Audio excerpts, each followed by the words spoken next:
Wow, I just never want to touch a door. I know I usually talk to you guys about the inside of a woman and what it means if she's doing this and why she said this, but this time you're going to listen to me about what we want. Women do not want to open doors. Are there some women who get offended if you hold the door open for them? Yes, and if that's the kind of girl that you are going after, then this page probably isn't for you anyway. I don't think it's too big of an ask for a man to open the door for the girl that he is with. Not only in the beginning when he's trying to court this girl, no, forever. Opening and closing the car door after a girl is such a little thing for you, but it'll make such a big difference in the way that she views you and the way that she feels around you. A woman wants to feel taken care of in big and small ways, and opening a door or the car door is a little thing that you can do that'll make her view you in a way like, wow, he really makes me feel at ease and makes me feel comfortable and safe and taken care of. Just trust me on it. Just do it. No. Well, maybe I'm wrong on this one, but I don't see how you can say that a man opening a door for you is this magical thing that makes you feel all warm and fuzzy on the inside, while also saying that a man should be doing it out of obligation. It can't be this little thing while also being the sole basis of how you judge this man's character. And this is made even worse when you're obviously the type of woman who's too afraid of the complex mechanical wonder that's known as the modern door. I know you think that doors are this ethereal portal that'll lead you to another realm where Botox and reality television doesn't exist. But at the same time, you're more likely to no-clip into the back rooms more than you are to get into that particular plane of existence.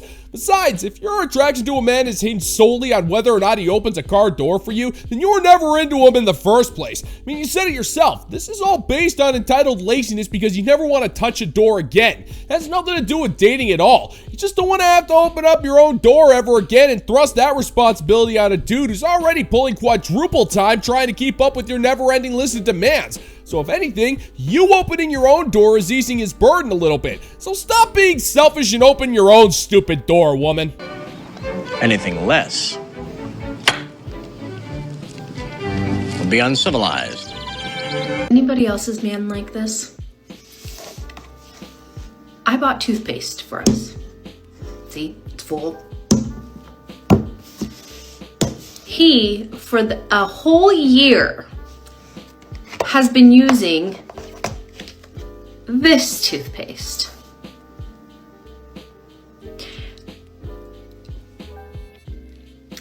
Somehow, he gets stuff out of it still. Every morning, he opens it up. He's like, oh, I think today will be the day I start using the new one. And he still pulls out. See, I can't even do it. See, there's nothing. I could see inside it. There is literally nothing in this toothpaste. But somehow, every morning, I'm standing there watching him for 10 minutes, and he somehow still manages to get something out of this. But he won't give up. Nice. Nice. Nice. Nice. Ah, sister, there's something you're never gonna understand about us. You see, a tube of toothpaste is a man's greatest bathroom enemy right next to the inevitable toilet backwash of overpriced buffalo wings. You see, a man buys a tube of toothpaste. He uses that toothpaste, and if he's going to spend money on that toothpaste, you better believe he's gonna get every single drop of that stuff out of the tube. It's not really about the money either. It's about the quest. Dudes are simple creatures, and challenging our tubes of toothpaste to a battle of dominance is just one of the ways we wish to satisfy our innate desires to want to conquer the freaking planet. And when it comes to the tube of toothpaste, then it's no holds barred. And if you ask most of us, we all have our own strategies when it comes to this epic mission. Some of us employ a rolling squeeze, and though it's handy, I'll admit it's not exactly efficient. Others think that using pressure with your thumb is a deadlock, but this? I gotta admit, this right here is a work of art. Usually you gotta sell your soul and offer 2 cartons of smokes to some type of shady ethereal character to get that kind of flatness. You know, I feel like not only should I be taking notes here, but I feel obligated to give this guy an honorary dude award for his exceptional display of toothpaste tube domination. Seriously, somebody get this guy a trophy, post haste. Judge, thumbs up! Get ready with me as we talk about the massive shift that happens after you turn 28 that nobody tells you about. When you're in your 20s, people around you are figuring out what they want to do with their life, their career. Because people in their 20s are so used to going out every weekend, no one's really judging you for doing that because you are only young ones. As you get closer to 30, you start to realize that people around you are getting married, they're getting engaged, having kids, and you're like, wait a second, when did this all happen? Especially if you're pushing 30 or over 30 and you just got out of a long-term relationship. The person that you are with in your early mid-20s, they're either gonna put a ring on it or y'all are gonna break up. I say all this to say the butterfly effect is real, and the last thing you want to do is be going on first dates when all your friends around you are already with the love of their lives, planning out their weddings or having kids. You will feel weird. I find it so weird that nobody warns you about this. You just kind of wake up and you're at an age where everyone around you is married and having kids. Do not waste your 20s on some loser guy that is giving you the bare minimum or less. Here is the final makeup look. I am headed to dinner. Come back for the outfit video. Bye. You're not just wrong, you're stupid. Now wait just a minute. And you're ugly, just like your mum. Well, that's where you're just plain wrong there, sister. You see, you were warned. You were warned by your family, schmucks like me on the internet, and used up bitter old hags in their 30s who have been saying the same thing. Your 20s are not meant for partying or trying to find yourself. Those are your prime years to find a mate, settle down, and start a family, but you believed otherwise. You thought the key to happiness was to put the self-absorption into overdrive, treat all the dudes around you like complete and utter garbage, and pickle your liver in a vat of 5 o'clock vodka. And even when you somehow come insanely close to making a point, you turn around and make it a bare minimum argument. And woman, the bare minimum argument is what made you insufferably barren in the first place. All you had to do was find a halfway decent dude within your league that ticked enough boxes and you would have been fine. But instead, you destroyed your brain with cheap alcohol and overpriced makeup as you destroy what little fertility you have left by being so close to giving a good piece of advice before botching it up completely. You blew it. Capiche?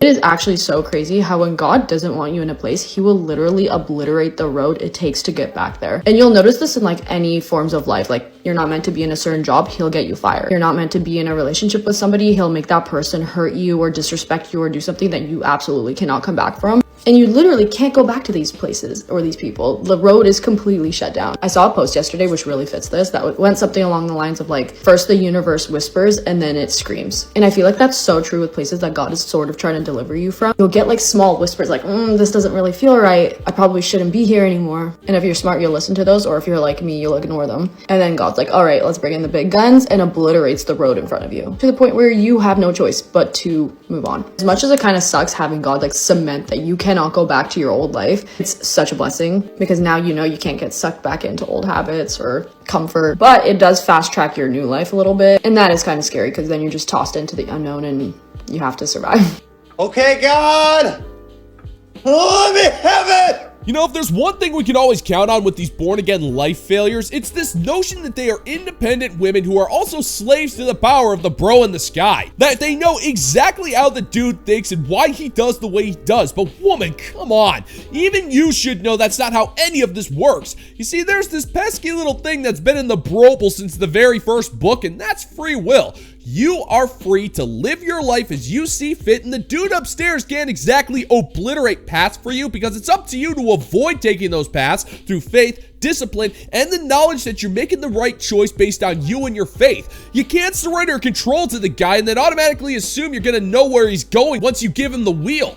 That implies that you know more than him, and if that's the case, that's kind of terrifying for the whole of humanity. Woman, you need to face the facts here. You can't speak on behalf of this guy because according to the text that you obviously ignore, his ways are infinite and incomprehensible to your mind, and you don't exactly strike me as the type of woman who's well versed in the broble. So maybe you should just leave all of creation to the guy who created it instead of yourself who just wants free money from God. You'll do a lot less damage that way. Amen. This might be an unpopular opinion, but I would rather have my heart be crushed again and again than ever let it become hardened. Because a hardened heart doesn't hurt less, it just feels less. And I refuse to walk through life always waiting for the other shoe to drop, always waiting on the next disappointment. I would rather keep loving deeply, keep caring even when it's not returned, keep believing that good love exists for me. Because pain passes and disappointment fades and the grief of loss gets easier to hold. But closing your heart off is actually keeping you from the very thing that you are wanting the most, which is love. And in a world where it is seemingly cooler to be the one who cares less, I'd rather be seen as the one who cares more. So yeah, maybe it hurts sometimes, but I would rather be someone that feels everything than ever become someone who feels nothing at all. Not scientifically possible! You know, I hate to break it to you, sister, but what you're trying to talk about is borderline impossible. You see, modern women have this uncanny ability to not only be hardened and cynical towards most men, you're also emotionally unhinged train wrecks at the same time. I mean, let's just think about this here. How does a woman get a cold-hearted, cynical heart in the first place? By getting broken over and over and over and over again by picking the wrong dudes. And the more you keep going after these guys and sleeping with them and whatnot, the more emotionally detached you're going to become from reality. That's why it's never a smart idea to let too many dudes play with your slicked-up garbage chute of infinite hell. Every single time a guy plays with that, the less your ability to bond with the guy, not to mention increasing the stench down there, and you don't need any more help in that particular department, sister. Now, I get it, you really do want to be a loving, caring woman, but it's kind of hard to do that when you're also cool with constantly going after the wrong dudes. And after a while, your body just becomes numb to the heartache and the hate takes over. That pain, it never really goes away either, mainly because you won't let it. You take it to the deepest, darkest depths of your soul because you can't bond with another man. Hell, you can't even barely bring yourself to love what you see in the mirror. So how do you expect to be able to love and respect men after getting that much psychological damage? Good luck. I don't do love spells. I do obsession spells because they're way stronger. And I'm going to share one with you today, but don't do this unless you absolutely want this person obsessed with you, okay? We're going to start off with a cleansed jar and our petition. Our petition is a torn piece of paper with their name and their date of birth on it. You're going to take the petition and you're going to fold it towards you 3 times because you want this person to come to you. You want them to be obsessed with you, okay? We're going to throw that in the jar. The first thing you're going to add is sugar. Sugar because you want them sweet on you. You want them sweet on you, okay? Then you're going to add in rosemary. Rosemary, so they dream about you. Rosemary will get in their head. All they can think about is you, okay? Then we're going to add in red pepper flakes for fiery passion. All right? This is scary.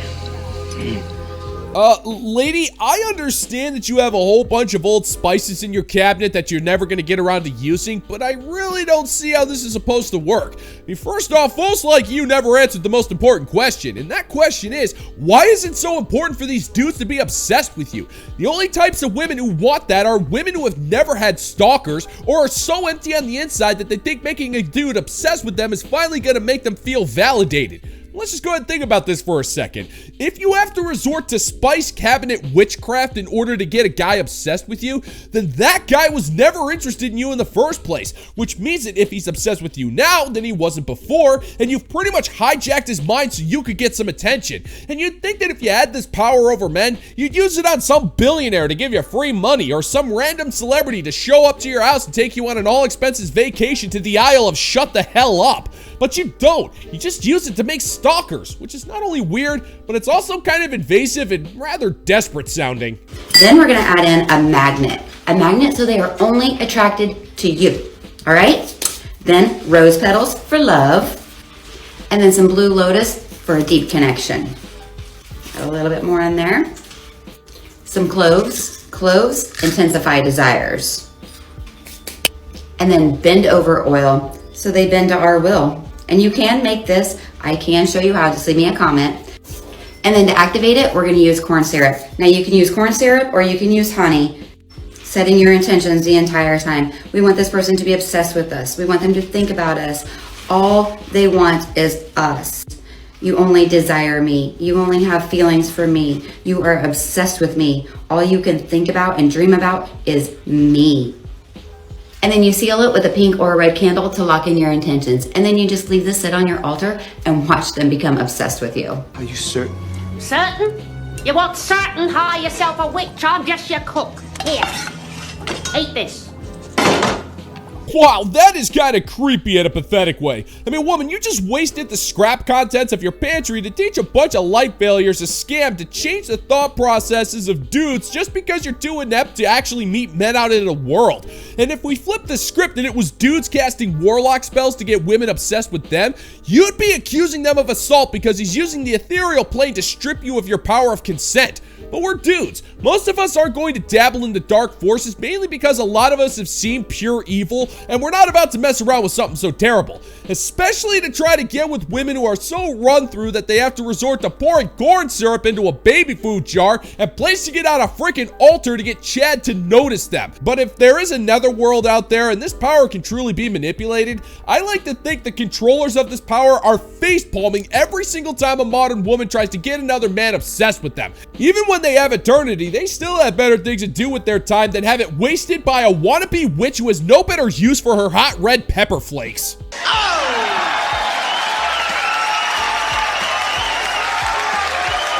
Special thanks to the fine members of the Bounty Board over on Patreon. These are the types of people who know spices are for seasoning food and not trying to capture the souls of individuals. And let me tell you, they're making some awesome food in the process. All hail! And if you're interested in supporting the channel, check out the Bounty Board over on Patreon, where for $5 a month, you can get access to almost 100 videos of exclusive content you're not going to find on YouTube. Links in the pinned comment down below if you want to check it out. And that's going to do it for today's video, gentlemen and gents. And as always, if you find that my particular brand of comedy is bringing you to the brink of laughter, then why don't you scroll on down and click that like and subscribe button. Ring the notification bell, leave a couple of comments, and be sure to share this video so we can give the good old-fashioned middle finger to the YouTube algorithm. Thank you once again for checking out the new video, gentlemen and gents, and until next time, peace out, homies.